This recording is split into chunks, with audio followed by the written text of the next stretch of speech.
L'Église catholique fait mémoire de Sainte Prudence et de Saint Jacques Chastan. Dans nos vies, sur les routes, dans les décisions à prendre, il nous faut être prudents au sens de sage, maître de soi et prévoyant. Sainte Prudence était au XVe siècle religieuse dans l'ordre de Saint Augustin. Originaire de Milan, elle vécut le don de sa vie à Dieu dans le silence et le service, en son couvent de Côme, au bord du lac du même nom, en Italie du Nord. Elle termine sa tâche de louange le 6 mai 1492. Voici un nom qui n'est plus donné mais que nous avons tous à porter. En latin, prudence signifie sagesse, prévoyance, expérience. La sainteté faire de chaque jour l'aujourd'hui de Dieu. Dans nos familles, on disait autrefois, se sanctifier dans le devoir d'État. Nous ne devons pas voir les saints comme tellement sublimes qu'il nous est impossible de les imiter. Un beau texte de Georges Bernanos le rappelle. Le saint possible en chacun de nous, il assume son humanité. La maison de Dieu est une maison d'hommes et non de surhommes. Les chrétiens ne sont pas des surhommes. Les saints, pas davantage et moins encore, puisqu'ils sont les plus humains des humains. Les saints ne sont pas sublimes. Ils n'ont pas besoin du sublime, c'est le sublime qui aurait plutôt besoin d'eux. Les saints ne sont pas des héros, à la manière des héros de Plutarque. Un héros donne l'illusion de dépasser l'humanité, le saint ne la dépasse pas, il l'assume.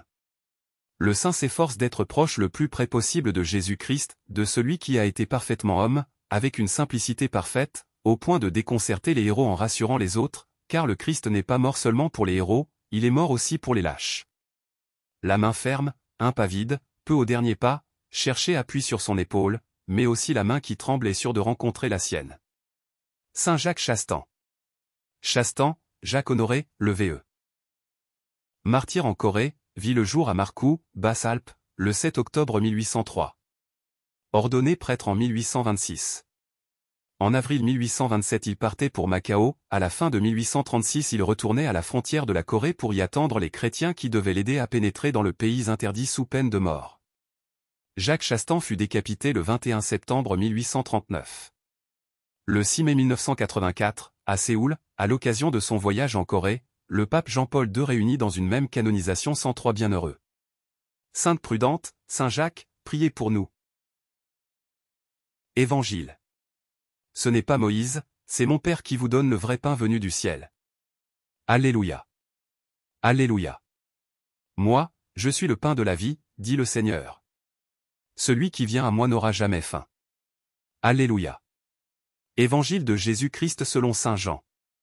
En ce temps-là, la foule dit à Jésus: quel signe vas-tu accomplir? Pour que nous puissions le voir, et te croire? Quelle œuvre vas-tu faire? Au désert, nos pères ont mangé la manne.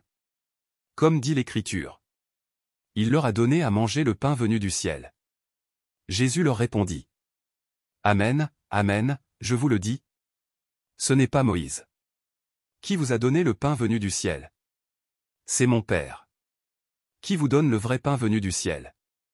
Car le pain de Dieu, c'est celui qui descend du ciel et qui donne la vie au monde. Ils lui dirent alors: Seigneur, donne-nous toujours de ce pain-là. Jésus leur répondit: Moi, je suis le pain de la vie. Celui qui vient à moi n'aura jamais faim. Celui qui croit en moi n'aura jamais soif. Acclamons la parole de Dieu. Louange à toi Seigneur Jésus.